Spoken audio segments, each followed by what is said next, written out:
The angel of the Lord. Rashi says in his introduction to Zechariah Chapter One, the prophecy of Zechariah is extremely enigmatic because it contains visions resembling a dream that requires an interpretation. We cannot ascertain the truth of its interpretation until the teacher of righteousness comes. Nonetheless, I will put my heart to reconciling the verses one by one according to the interpretations that resemble it and follow the interpretation of Jonathan. This is God's test for the Jewish people, in particular the Jewish leaders. God's test of who the descendant of David is. The man described in Isaiah 53, the teacher of righteousness. That's who Rashi, known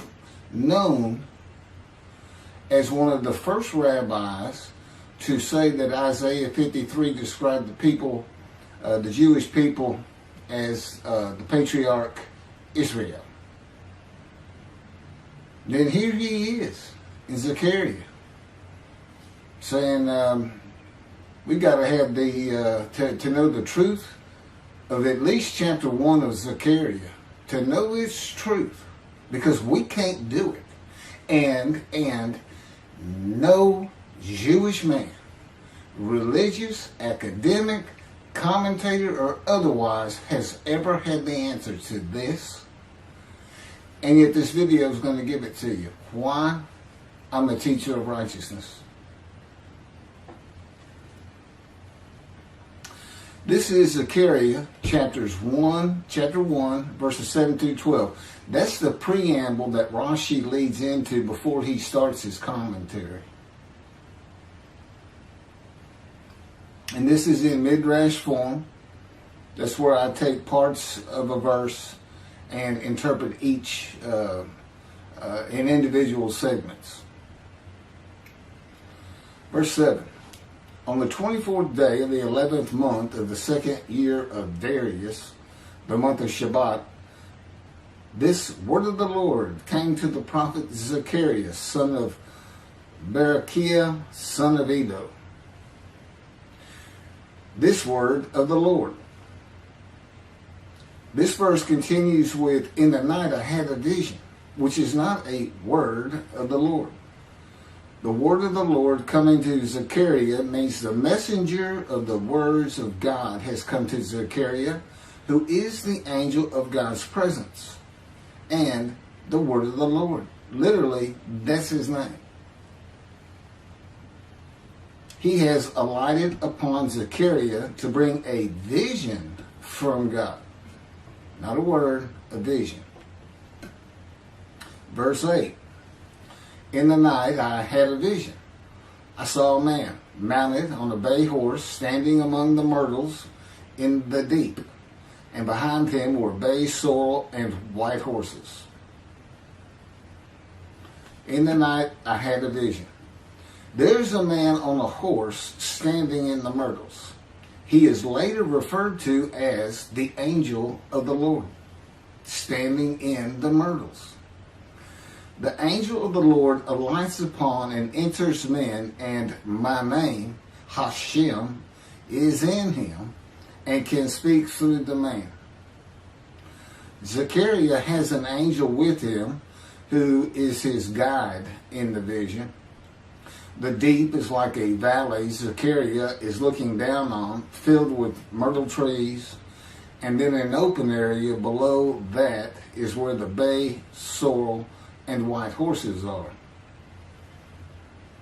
Verse 9. I asked, what are those, my Lord? And the angel who talked with me answered, I will let you know what they are. What are those, my Lord? Zechariah is not talking to the angel. That's an angel. It's not my Lord.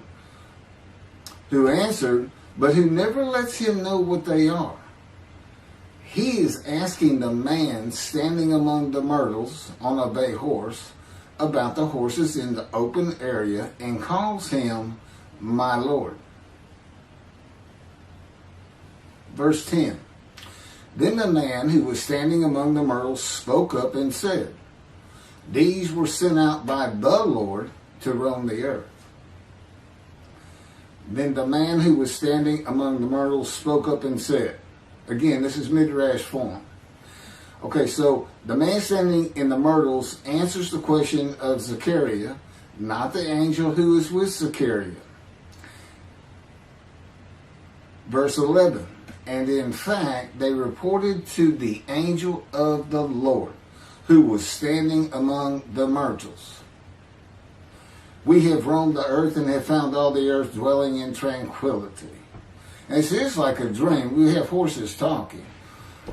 You know, there could have been birds. Anything that can go far and go a long ways out and then come back. In this case, for this story or for this dream that was given Zechariah, it's horses. And in fact, they reported to the angel of the Lord. They who reported are the horses who have gone to and fro throughout the earth, and they spoke the report to the angel of the Lord, who was standing among the myrtles. The angel of the Lord, who was standing among the myrtles, has alighted upon and entered the man standing amongst the myrtles. The angel of the Lord is using this man as his visible presence. You cannot see the angel of the Lord. Just as he once used a burning bush for his visible presence, and God spoke through him to Moses. Not just as his visible presence, he also used the man to say, these were sent out by the Lord to roam the earth. In other words, it sounded like the answer was coming from this man. But it's coming from the angel of the Lord, and God is in that angel, his presence. Because that's the angel of his presence. You can find that in Isaiah chapter 63. I don't recall the verse. I never see anything on the angel of his presence. Wherever God's presence is, the presence that enters the temple, I never hear any mention of the angel that has to be with him. Why? It's the angel of his presence, who is the angel of the Lord. Yeah, I believe, and I'm not certain about this, but I've heard it at least one or two times, and that is Christianity believes the angel of the Lord is Jesus Christ. Thereupon the angel of the Lord exclaimed, O Lord of hosts, how long will you withhold pardon from Jerusalem and the towns of Judah, which you placed under a curse 70 years ago? Thereupon the angel of the Lord exclaimed. Okay, so the angel of the Lord exclaimed through the man. Zechariah heard the words come from the man standing in the myrtles. It is the only way Zechariah could have heard the words. The angel of the Lord can only speak to the man he has alighted upon. Ezekiel describes this as, a spirit entered into me and set me upon my feet, and I heard what was being spoken to me. O Lord of hosts, how long will you withhold pardon from Jerusalem and the towns of Judah, which you placed under a curse 70 years ago? The following verses are from the book of Isaiah regarding this curse. Isaiah chapter 43, verse 2. So I profaned the holy princes. I abandoned Jacob to proscription and Israel to mockery. That, of course, is God speaking. The profaning of the holy princesses is God's prophecy of the banishment of King Jeconiah and all his offspring from ever ruling over Judah and Jerusalem again. The line of the kings of Judah ended. The line described king by king in the first book of the New Testament of Christianity. the line of Jesus. The abandonment and mockery are God's prophecy that the northern kingdom and the southern kingdom of the Israelites would be defeated and deported from the promised land. Isaiah witnessed the deportation of the northern kingdom, but the deportations of the southern kingdom were many years after his death. This is chapter 43, verses 5 through 7. Fear not, for I am with you. I will bring your folk from the east, will gather you out of the west. I will say to the north, give back, and to the south, do not withhold. Bring my sons from afar, and my daughters from the end of the earth. All who are linked to my name, who I have created, formed, and made for my glory. Okay, this is God's prophecy that all the tribes of Israel would return from the Assyrian deportations of the tribes east of the river Jordan, that were Reuben, Gad, and the half tribe of Manasseh, and all the tribes of the northern kingdom deported by Assyria, defeated and deported, and the Babylonian deportations of the southern kingdom. It is a prophecy that is specific to the Assyrian Babylonian exiles. This prophecy was fulfilled according to the books of Ezra and Nehemiah and their account of all 13 tribes returning to the southern kingdom of the lands of Benjamin and Judah. Jerusalem is within the lands of Benjamin, and his lands are considered part of the kingdom of Judah, since that is where the kings of Judah rule from. 10 tribes being lost and not returning is a myth. When the 7th month arrived, the Israelites being settled in their towns, the entire people assembled as one man in Jerusalem, as the man Israel, all of them. When the people Israel gather as one man, it is all 12 tribes who were allotted lots of the promised land, and the Levites, they did not receive a portion. They were allowed to go from lot to lot, tribe to tribe, and everybody was supposed to take care of them. The Levites, that would be Levi, the son Levi, the priestly tribe without an allotment of the promised lands. Judahites and Benjaminites alone are not Israel, though all references to Israelites would include them. All of Israel had returned together to Jerusalem and Judah, mindful of the imported Gentiles in the northern kingdom, imported by the Assyrians, many of whom tried to stop the building of the second temple. This is why everybody returning, all 13 tribes, all went to Judah. The northern kingdom was occupied by Gentiles, I would assume Assyrians and Arabs.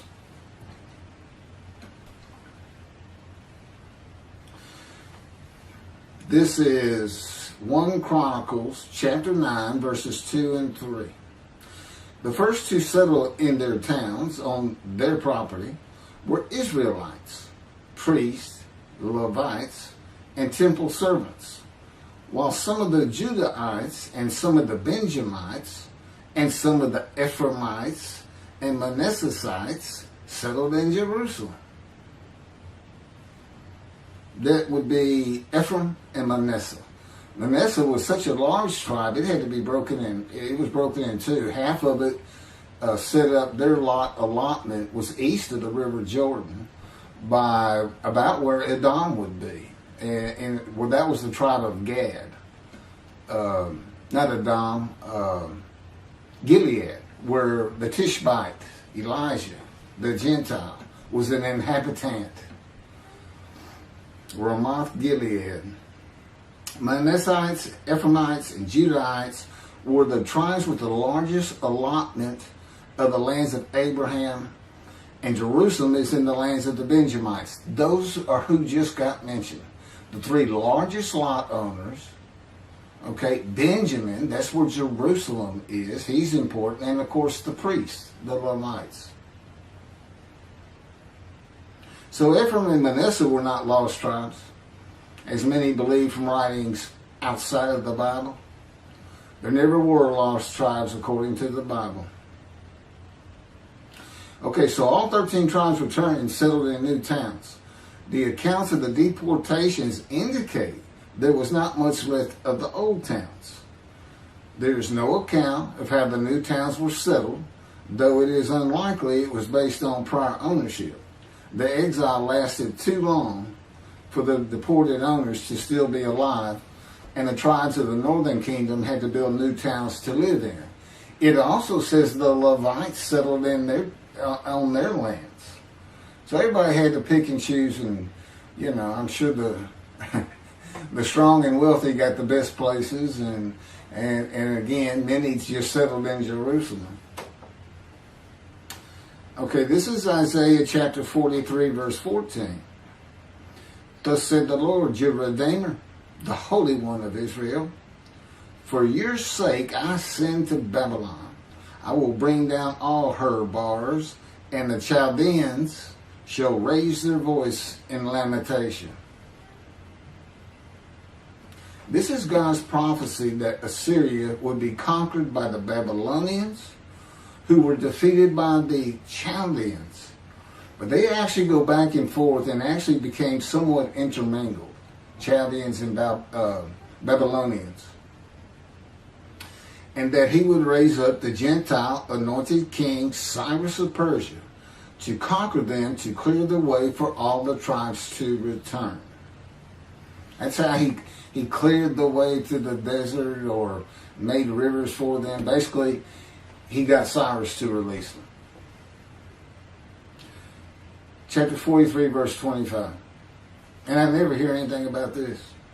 It is I who, for my own sake, wipe your transgressions away and remember your sins no more. Okay, this is God doing, and he says this, something new. I'm going to do something new for the Israelites. This story repeats with the new covenant that includes sin forgiveness of the Jewish people that arise with Elijah and the angel of the covenant after the exiles of the Roman dispersal return to the land of Israel in a time to come. That's from Jeremiah chapter 31. The Jewish people have returned from the Roman dispersal of them throughout the world, the diaspora, which means outside of the promised land, outside of Israel, to a land that lay desolate for more than 2,000 years until after the Holocaust, and they created the state of Israel in 1948.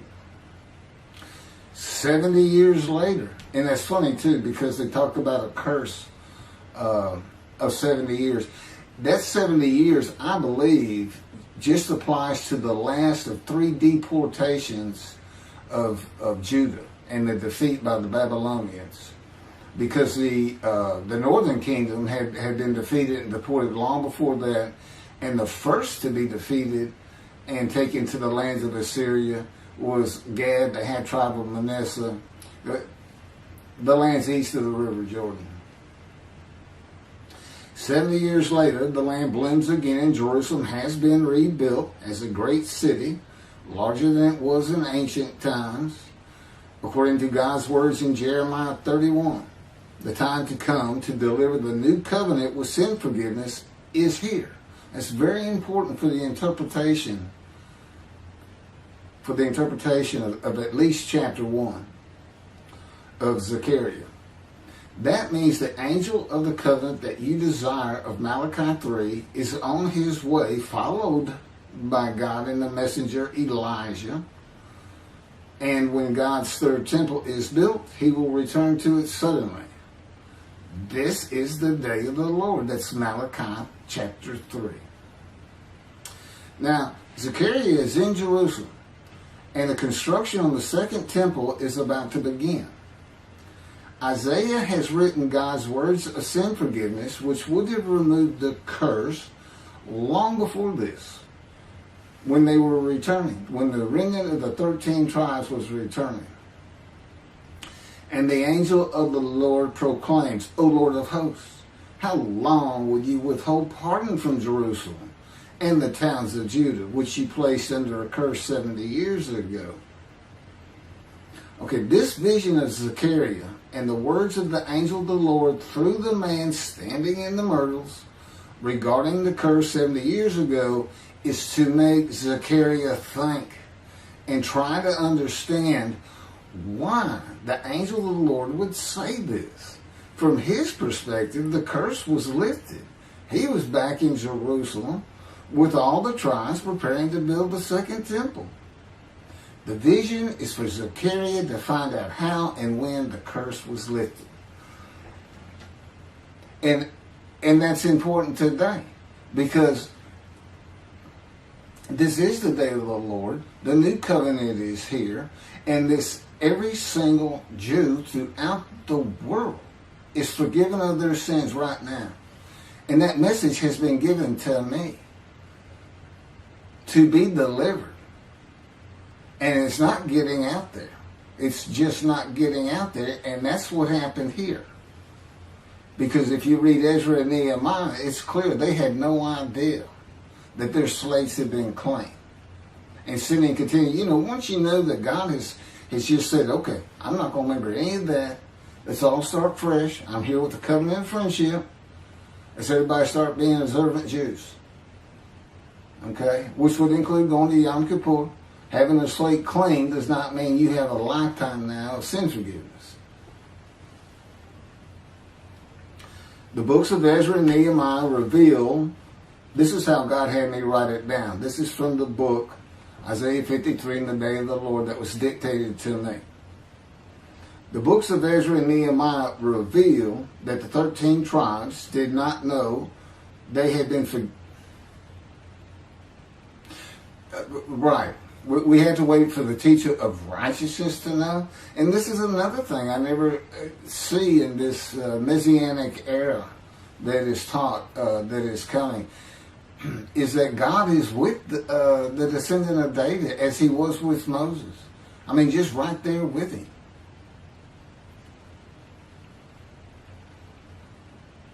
The books of Ezra and Nehemiah reveal that the 13 tribes did not know they had been forgiven of their sins to be a holy seed in the building of the second temple.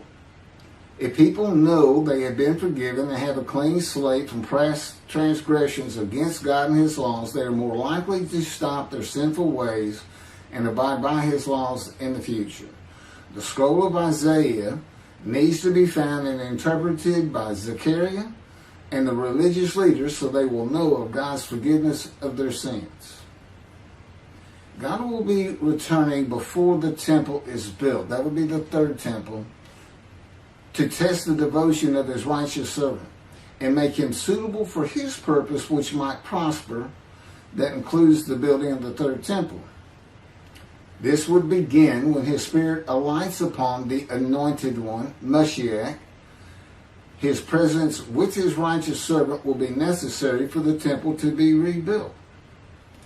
Islam will not freely hand over their third most holy site to Israel and abandon the Dome of the Rock Mosque, a mosque that sits on the Temple Mount purchased by King David for God, the most holy site of the Jewish people. With God is the angel of his presence who is already on the way. You want me to skip that? Okay, this has been covered in other videos more than once.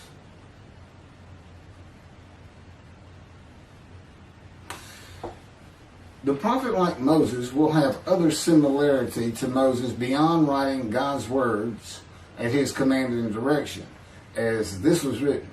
At God's command and direction, I typed those words. To the greatest degree possible for any human being, Moshe's identity and existence became one with the Creator. Now that's who you're looking for when you say the prophet like Moses.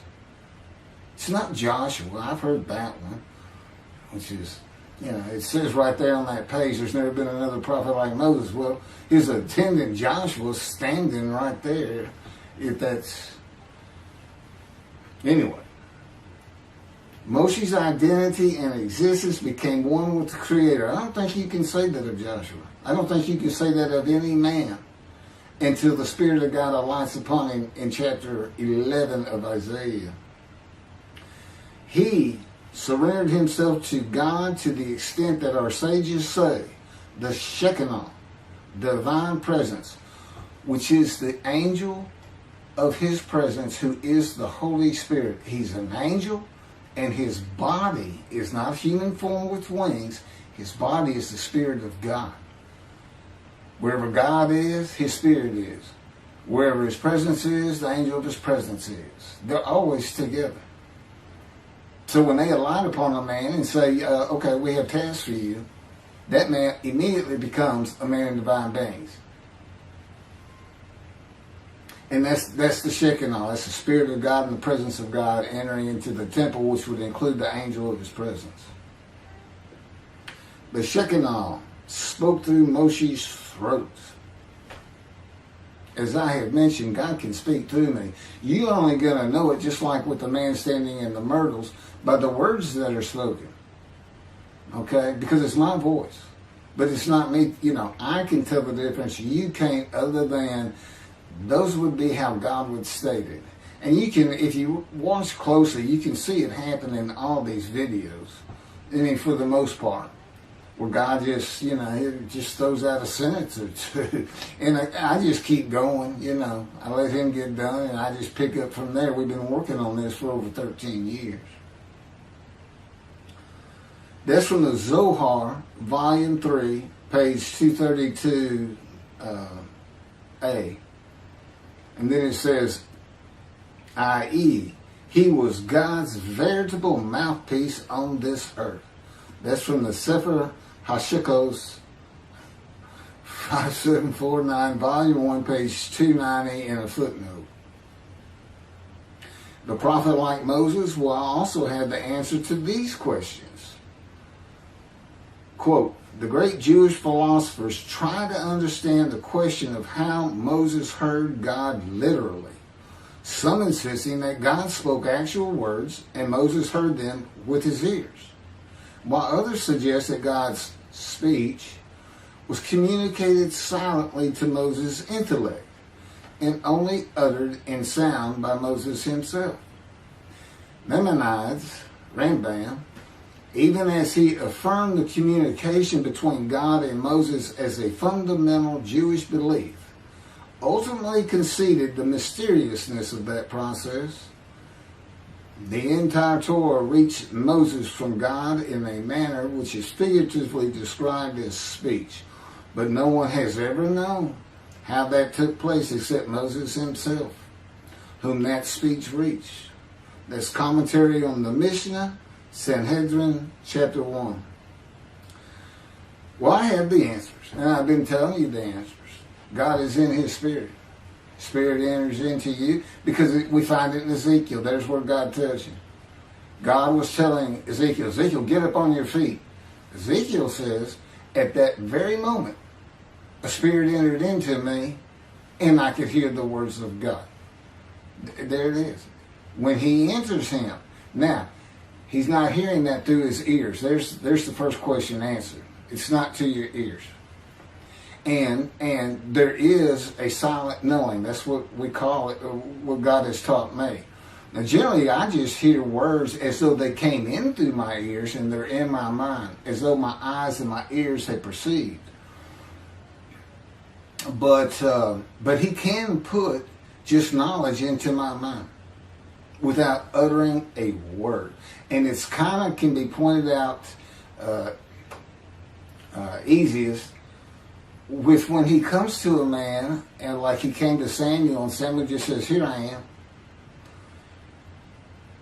It's as though before he speaks to you, and this is what happened with me, he put in a knowledge in my mind that the God of creation was about to speak to me. And so when he did speak, it was as though he had always been there speaking to me. Not unlike how Adam would have felt. But